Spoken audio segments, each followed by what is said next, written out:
welcome back. We're going to continue talking about the planets, and I'll complete a section there that I didn't quite finish on the last tape on the planets, and we'll go on further about where they're more uncomfortable, to understand the qualities where they're least comfortable and how they behave when they're behaving badly for us. And the reason they behave badly for us is because they're in our charts in a place that they don't have the situation that they'd like to be in. And that shows the karma that you're here to work with. And as I keep saying, we can cry and give out and kick and scream and everything, but karma's our karma, and we've sown it, and we're here to make amends. So ideally, to do your best to work with what you have, and that's all you can do, is your best. So to understand, I have here the cross that I talked about that affects most of us. And what I wanted to say in the previous is this 4 primary directions that this cross is made up of. And you can call them the 4 pillars of life. You can call them, the most important things in life that we have to deal with and that we want in our lives is to feel good about ourselves. Like, if you don't feel good about yourself, you're not going to be able to work well, you're not going to do your relationship well, and you're not going to have a happy home. So the first thing is your own self-esteem and being true to your own nature. And that's Dharma. Now, for some reason, I forgot the word in the previous, but forgive me, Dharma. It's a high tide issue. The other high tide issue is your relationship. The 1st and the 7th, where the sun gets exalted, your self-esteem, let your sun shine, let the light in you shine. That's where you have your first obligation, is to yourself. Take care of yourself first. It's like put on your mask on the airplane first, before anybody else. Because if you're not wearing it, you're not going to be able to help anyone else anyway. So if you're not able to wear who you've come to be and the quality you've come to express, if you don't like what you look like, if you don't like your name, if you don't like your nature, if you don't like your personality, well, that's the one you got to love first. And you've got to play with it. You've got to learn to enjoy it and be with it as it goes through all its stages. Because it is going to come in young and playful, and it is going to get more contained and refined as it goes on, and it is going to deteriorate, and some of us fatten, some of us lengthen, some of us go grey, some of us keep it as coloured as long as possible, different. Some of us lose the hair altogether. So it's the nature is we decay and we die, and we get a new suit of clothes in, according to the 2nd chapter in the Bhagavad Gita. So there's nothing to worry. We get a new outfit for the next round. But we do come in and young, and we invariably leave old. Some people go earlier, but that's there's reasons for that too. And there's always reasons for everything. There's always a cause of everything. But to understand the 4 primary directions in life, are the 4 primary areas, and the houses that link with them, that make it easiest. The Dharma, as I said, it's high tide, and the houses are the 1st house. The primary house is the 1st house. But the 5th house and the 9th house, the house of aspiration and inspiration. So 5th house is what you do, what you create. 9th house is what inspires you to create. So the faith and the trust and the philosophy is of the ninth house, and the fifth is what your creative flow that comes from that. It can be your child, it can be your poetry, it can be your art, it can be dance, it can be whatever brings out that creative element in you, and everybody has it. And the fifth house from any house also has that creative. The ninth house from any house is an inspiration to that house. And when we're talking houses, and I'm not going to stay with that right now, but I just want to say that the first, the fifth, and the ninth, the self, the aspiration, and the inspiration, these are the primary concerns of Dharma, to do our duty to ourselves. We have to do our duty, and that's what the Bhagavad Gita says.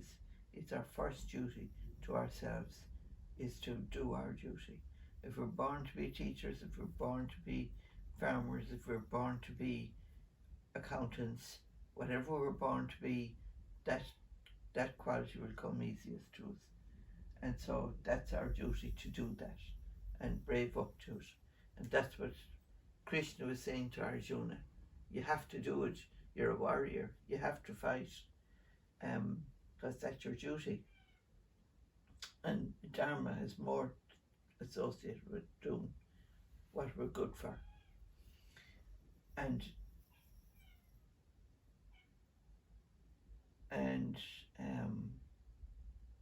so the happy home of Moksha, houses 4, 8, and 12 associated with being content and safe and at peace and centered in yourself. So these houses are, the 4th house in particular is your peace of mind, is the primary house of this moksha.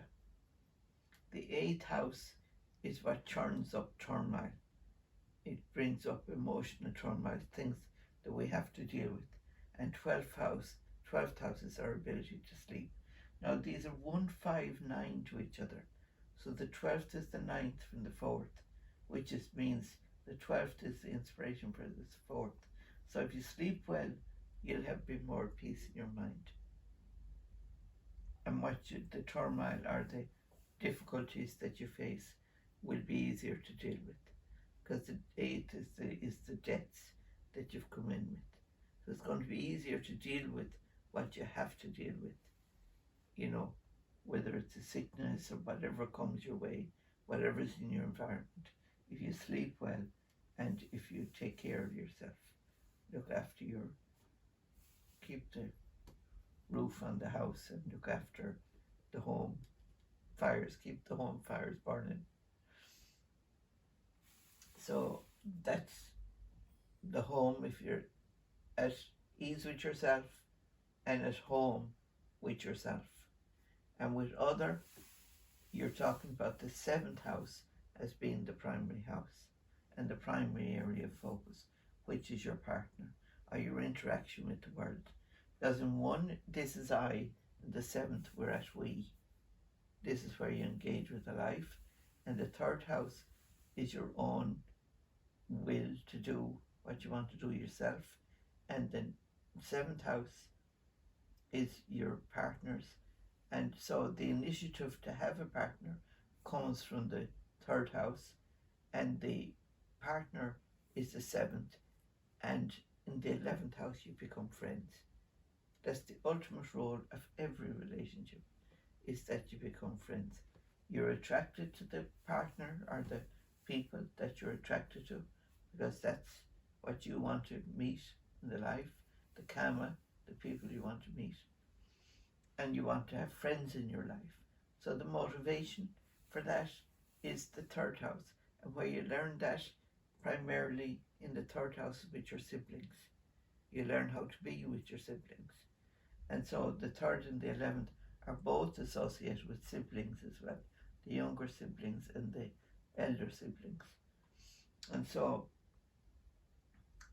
again, we have to wind up in the 11th house of having no more desires for relationships, because the desire to have the relationship and to desire to be in relationships, what you find in life is they all end, they all go, everything changes, everything moves with its own time. We all have our own karma to do, and with time everything changes.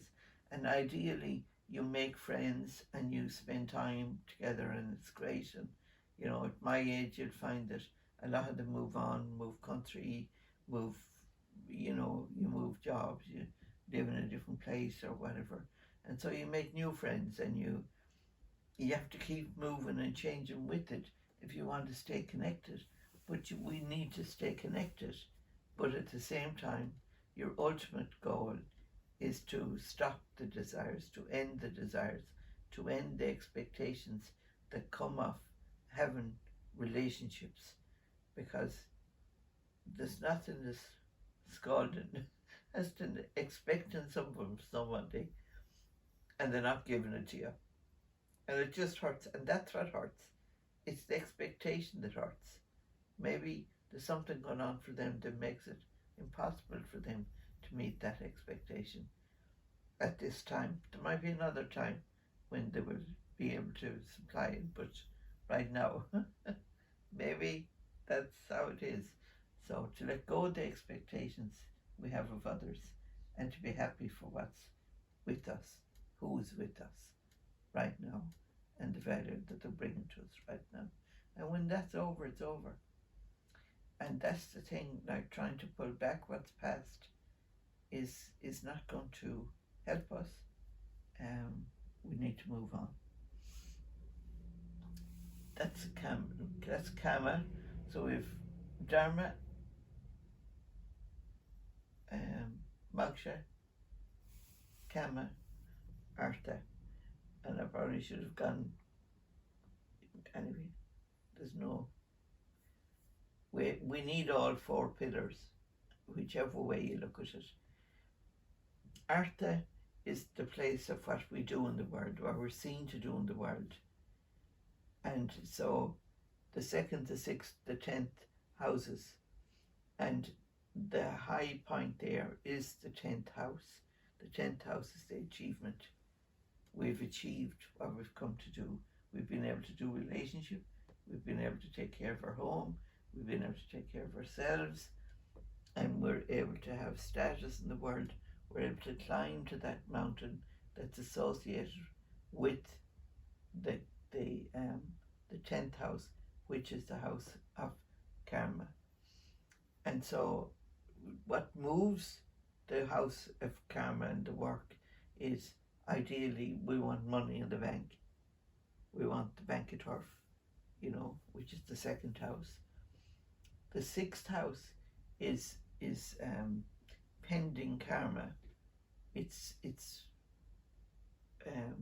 where we left off before, work that we need to finish, things we need to do from our previous lives, that we might have struggled with or we left unfinished, that still has to be done.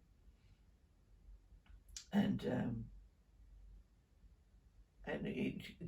there might be some problem attached to it, so we need to be aware that, whatever the problem is, that we'll try and sort it out this lifetime and try and do it a bit better maybe, or see what problem we left with that we need sorting. And it can be difficult for some people. It's difficult anyway, because it's a bridge we failed to finish before. And then the 10th house is the completion. We come to that high point that we have achieved something that we really wanted to achieve. That really is the work. It can be a hobby. It can be, our jobs in the world, or our status in the world that we get seen and recognized for. But that's the Artha house. So the 4 pillars are Dharma, Artha, Kama, and Moksha. These are the 4 areas to take care of oneself, to have some work that one wants to do, to have relationships, and to have peace of mind. Now, I was going to do the chakras as a possibility, as another way of looking at it, because again, the crown is the sun, the two eyes are the moon, being able to see with the third eye, the middle way, the Jupiter, and this is my understanding. There's many takes on the the um the chakras, and this is my understanding of them. The the um, the Jupiter is the protection between the issues associated with physical body senses, whereas this is the mind, it's the emotion, or the and the higher realms. So the Jupiter, the moon, and the sun are the higher realms. And the Saturn is associated with the heart, and where the attachment and the grief can come from is the things we get too attached to and have to let go of. And so when we can steady the heart and cure the heart and the hurts and the breakthroughs that have to come to reach up beyond and through the crown. And so here we have the solar plexus, which is to do with the Mars and having the courage to fight the corner, associated with what is the Mars energy, the fire in the belly, to do what we have to do. And so the other is the next one down is the Venus, and the Venus is what we have a taste for and what we'll hope will bring us pleasure, and it links the food and the moon. It links the mood or the mood of the moon and the tastes or the sensual delights that we want to generate pleasure from. And that's all Venus wants to do really, is feel the pleasure, feel the beauty, feel the nice things. And then the lowest level chakra in the seven is the Mercury, and the groundedness, and to be able to play with the earth's resources, not take it all so serious, but working one's way up through the chakras can be a challenge. And they would suggest, the people that I have read about that had done work in this area, particularly in the Indian tradition, where they talk about it more so, and that you cannot work through the chakras without being ready, and you can't push it. Like people talk about doing Kundalini yoga, which means pushing that root up into the Venus. But if you do, you need to be ready. The Venus needs to be ready in you to be able to explore that dimension, and you need to be ready to blow through the Mars and blow through the Saturn and reach up and be allowed into the higher realms of the high mind and the ability to see the middle way and to wear the crown of what is the crown chakra and wear the sun. And so we can do practices like to wash ourselves in this energy and to realize that these are qualities within us that we can express. And even the serenity prayer, it talks about God grant me the serenity to accept the things I cannot change. So the serenity is going to be around here, the sun, the moon, the Jupiter, that you can be calm and have peace with your senses and your ideas, and if all that coming through at this level.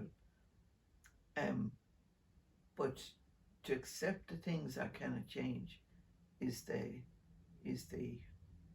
Saturn, and the courage to change the things we can is our Mars.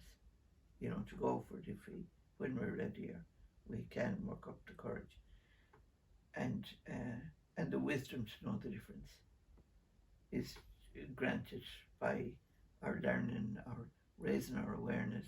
And that's where we are right now. With Jupiter's in a very strong position in the heavens right now for us to deepen that quality of awareness and deepen our high knowledge of what direction to take and what we need to do in a chart. Always the role of Jupiter is to help us to expand our consciousness, our awareness, and to bring us to a higher dimension of wisdom. So there's lots more to learn in the area, and I don't know if you have any questions, but you can throw them at me. Learn, I give you no time. Talk too much. But I do have a website, and I'm very happy to answer questions, because we all learn with a question, and there's no wrong questions. When you're talking about life, it's incredibly complex, and it's still we have these tools we've given us that help us to understand it at a deeper level. And there's people who understand it a lot more than I do, that I know, and I wouldn't even be able to sit in the room with them, that have such high level knowledge. And I'm fully aware of that, and highly respect these people. So I'll teach what I understand, and maybe you'll teach me what you understand from what I understand, and we'll all add to our learning.